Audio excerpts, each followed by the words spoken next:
What's up guys, Bones88 here, and today we are doing a beginner's farming guide. It has been over a year.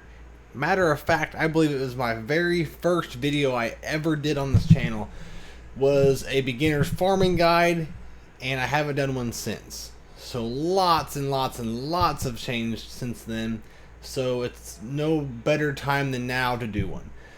There's lots to go over, guys, so let's get right into it. And I'm sorry if this is kind of long, but once again, there's a lot of stuff to cover.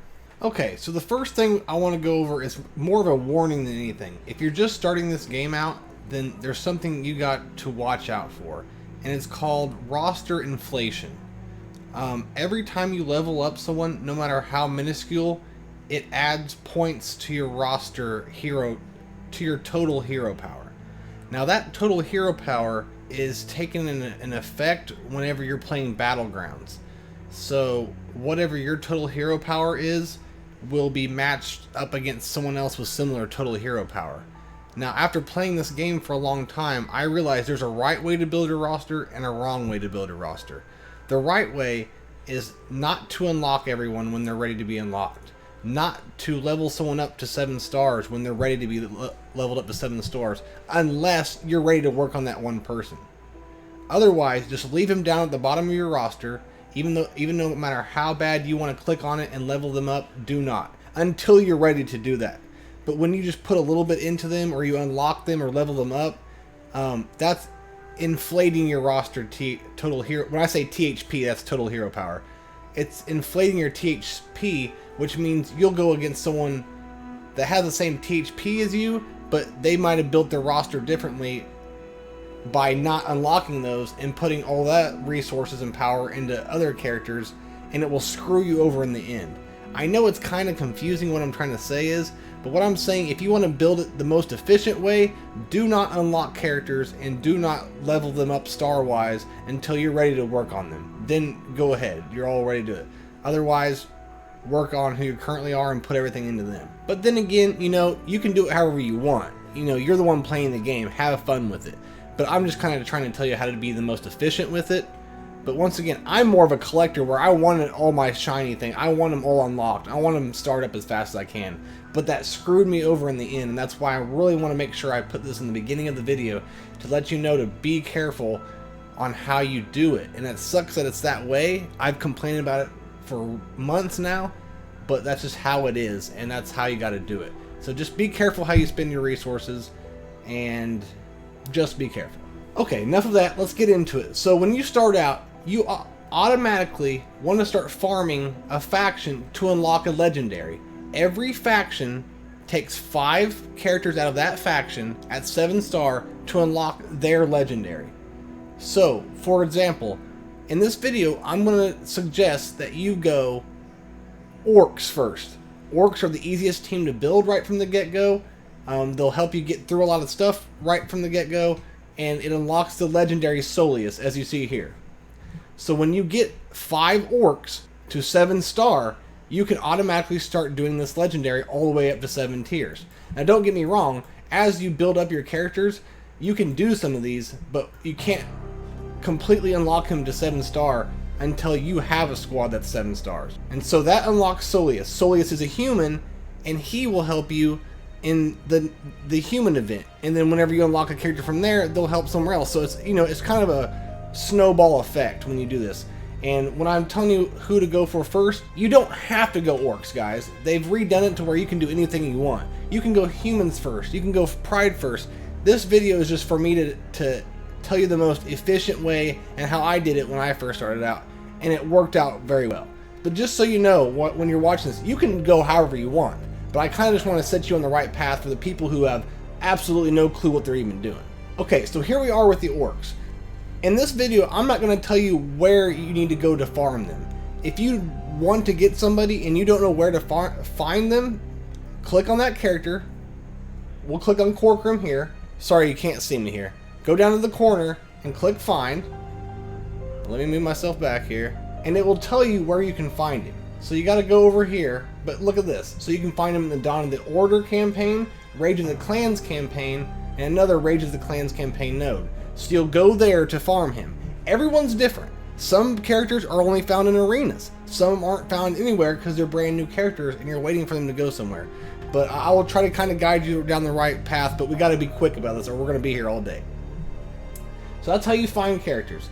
So the first 5 I suggest you go for in the Orcs to unlock Soleus is Rantha, right here, Tromgar, you can see him behind me here, Saboteur, Corcoran, and Mar. You can see him behind me there.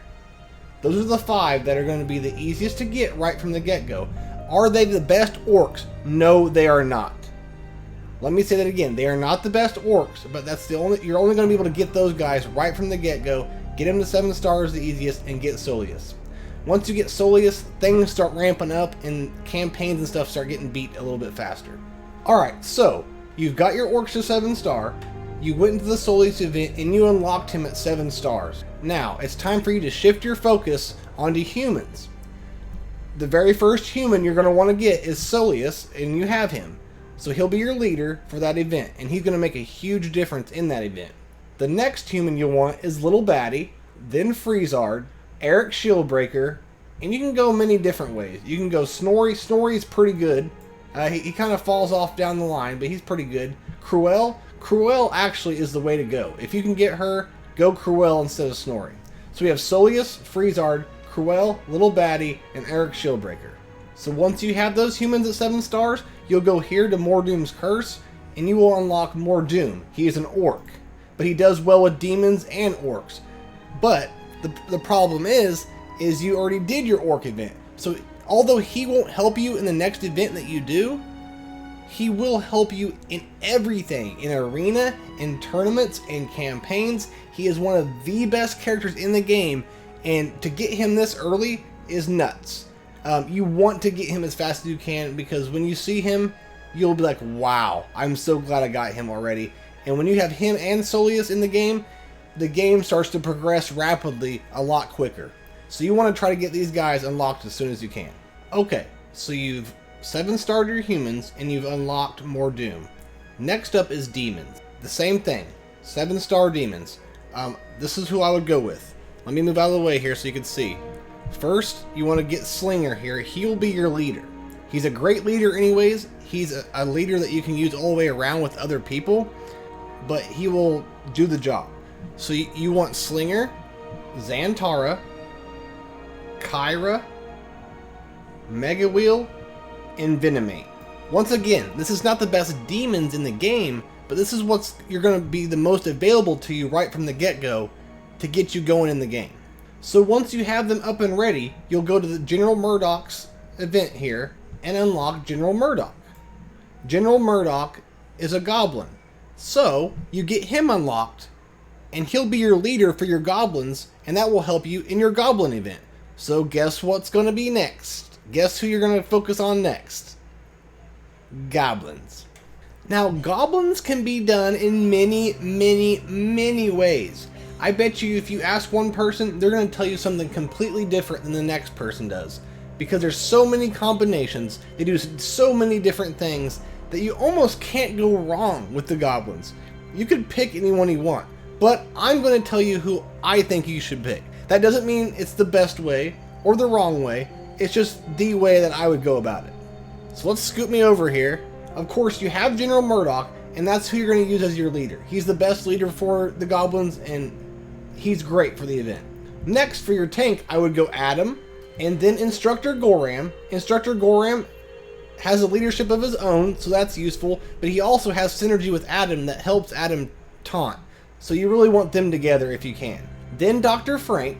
Dr. Frank is the healer. He gives shield. He is what gets that team going. Him and General Murdoch are the most important 2 pieces to that team. And then as your 5th, you literally can put whoever you want. I like to put Major Shot right here. He likes to put out blinds. He can stun, do mass stuns. He does a lot. But Sergeant Pigwald might be the most popular. He hits like crazy. And to be honest, I think you should go Pigwald. I didn't. My Pigwald's still sitting at like gear 2 or something. But he hits so hard that it is nuts, guys. So Major Shot or Pigwald is, I think, the best way to go. And I would lean more towards Pigwald than anything. Okay, so you have your goblins up and going, they're 7-star, and you're ready to get their legendary. You will go to Thelane's Shadow. Thelane is an elf. Thelane is crazy good. She's one of the best characters in the game. And once again, she's going to help you with the elf event. So complete this, get Thelane to 7-star, and then start focusing on your elves. Alright, so elves. Wait. Everyone I need to show you guys is in my way, so I gotta keep moving me around. I'm sorry. So elves, Thelane will be your leader, obviously, and once again, you can do a lot with the elves and be okay. You can't really go wrong with them. Some are just more farmable than others. I would suggest Nighty as your second. She also has a great leadership. She's a counter to many teams in Battlegrounds. She has an amazing synergy with Solius, so you might even have Nighty farm before Thelane. Either way, I would suggest her as your second, Wonder Lula as your third, Sharp as your fourth, and your fifth, once again, could go anyways. But I would almost say Singeal. Illyria is better than Singeal, but they're both healers, and Singeal actually will help you out more in the end game because he really needs to be paired with Phalia, and you'll eventually get Phalia way down the line. So, Thelane, Sharp, Nighty, Wonder Lula, and Singeal or Illyria. It's your choice, but I suggest going more Singeal. He's had a rework and he's pretty good. Alright, you got your elves. They're 7-star. You're ready to go. Let's get this legendary. You get Ember. Go to Ember's Flame, the legendary event here, and get her up to 7-star. Unlock Ember. When you unlock Ember, she's a panda. So guess what we're doing next? That's right. So, pandas are also another faction that you can do so much with. There's so many different leaderships, and they all work differently in different ways, but are still a lot of fun to use. So, once again, it's another one. People will tell you something different than the next, but this is how I would do it. When I played this event, I used every leadership there was, and only Ken Lee's leadership was the only one that could get me through the event. So my suggestion is go to Ken Lee as your leader. Obviously you'll have Ember, Patriarch Key, and once again you can kind of go several different areas. Shaolin, you can't go wrong with Shaolin here. He puts off some crazy damage. Foul can put dodge increase on people. That's really big. She has a mini AoE. That's really big. Master Duo is good. So, you can pick out of those three and leave one out. So, so what we're doing is Ken Lee, Ember, Patriarch Key are your main three you pretty much have to have. I mean, that's your essential three. And then it's down to Shaolin, Master Duo, or Foul. Pick two out of those, and you're not going to lose either way. No one's going to hate you to go one or the other. What would I choose? I would choose Foul and Shaolin. Shaolin can really put out some damage, guys. Really put out some damage. And Foul just helps out. I mean, she makes it to where it's harder to hit everybody. And all those together are a pretty good team. Is this the best team? No, but it's going to get you, as a beginner, your legendaries and keep you going on. Alright, you got your Panda 7-star. You're ready to go. Next is Renara. Renara is Pride, and she's going to help you with the Pride event. Renara is crazy good. She is crazy good. She's the only person in this entire game who can revive. She's also a healer, a great healer at that. And she is almost a must in a Pride team. You're going to be able to, but you can also plug and play Renara, and she'll revive anybody. It's not just for the Pride. She will revive anyone. So she is huge, and she's going to help you so much in the Pride event. So let's go over to Pride real quick. So Pride is another one that you can do a lot with different combinations. But most everyone would suggest Hera as your lead. And everyone knows that Hera and Salvador, let me move me here. Hera and Salvador here are a great pair. Hera's leadership puts taunt on Salvador right away. That's really big, and the more you play this game, you'll find out how big that really is. So after these two, you want Kagi. Kagi can put out a lot of damage, he's easily farmable, and he just goes great with the team. And of course, for your fourth, you already have Renara, and she's going to work great with you. People are going to be stuck behind Salvador, and you have Renara healing everybody up and reviving if someone's dead. Now for the 5th, it's kind of hard to decide, because I'm going to tell you right now that you want Boreas, you want Wukong, but you can't get either one of these two easily. So my suggestion is to go Raval. Raval's also got a good leadership. He's great as a burn team person, so you will still use him down the road. Is he the best? No, he's not. But as far as the other selections, I think he's the best one to go for. So, you have Hera, Raval, Renara, Salvador, and Kagi. And they should more than enough get you through the event. Now, the event is very hard. Let's go look at it. Alright, the granddaddy of them all. The last legendary event there is in the game at the moment. As I'm making this video, this is the last legendary event there is, and it's probably the hardest. Now, I haven't done it since it first came out. There's been nerfs, there's been better characters released, blah blah blah, so it may not be as hard as for you, but don't go in here underestimating this event. So, with 5 7-star pride, you unlock the demon, the man, the myth, Buff. Buff is a wonderful character. He's wonderful, he does so many things, and he's one of the best demon leaders, if not the best. And he's just a great plug-and-play character. He puts crazy debuffs and buffs on your team. He gives 100%. He switches turn meter with somebody. He removes turn meter on his moves. He just is a great demon. And when you get him, your demons will instantly be one of your best teams in the game. So one last thing I want to say before we get off here is, you're probably asking me, well, what about the half-pigs? What about the dwarves? Aren't they their own faction?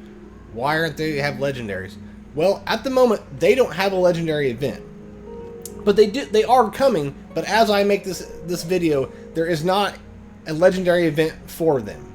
But if you see right here by my head, Wiz and Ard and Baldur will be the characters you unlock with the legendary events. So to get Wiz and Ard, you're going to have to end up using dwarves to unlock the half-pig legendary, and then vice versa. You'll have to use half-pigs to unlock Baldur to get the dwarf. As I make this, I'm telling you now, do not focus on these guys until you've gotten all the other legendaries, all the other OG legendaries. Then you can start focusing on half-pigs and dwarves. And they're both great factions, and they all have their benefits, but do not farm any of these guys till you got all the other legendaries we just covered. Alright guys, so that's the beginner farming guide for Dragon Champions. Hopefully this was helpful for you. For everyone who's been in this game for 6 months or more, you know what's going on, you know the thing, but every day I'm getting more and more new players coming into my Discord and asking me and saying, I don't know what I'm doing. I don't even know what this is. I don't know who this is or where I'm even trying to do, where I'm trying to go. And so this is for you guys. So whenever they ask me that, I'll just be like, hey, watch this video. So I don't have to explain and break it down every single time. So hopefully this helps you guys. There's more and more new players coming to the game, which is always a good thing. Always a good thing. And I just want to help you guys out, and it was more than due time to do this. Not for you later, guys. I understand this isn't your kind of video, but we need to show some love to the new guys. So with that being said, thank you guys so much for the support you've been showing me. The channel grows more and more every single day, all the time. Just the stats are going up. They're always in the green. And I appreciate you guys, and I can't do that without you guys. And it's always a great time. If you guys are just seeing me for the first time, please hit like, please hit subscribe. 70% of my viewers are not subscribed. So if you don't mind, hit those buttons. You know the usual thing. Come join my Discord. I stream 3 to 4 times a week, Battlegrounds constantly. And everyone who knows me knows it's always a good time. Lots of rage and lots of good just hanging out and good conversations. With that being said, I love you guys, and I'll catch you guys next time. Peace.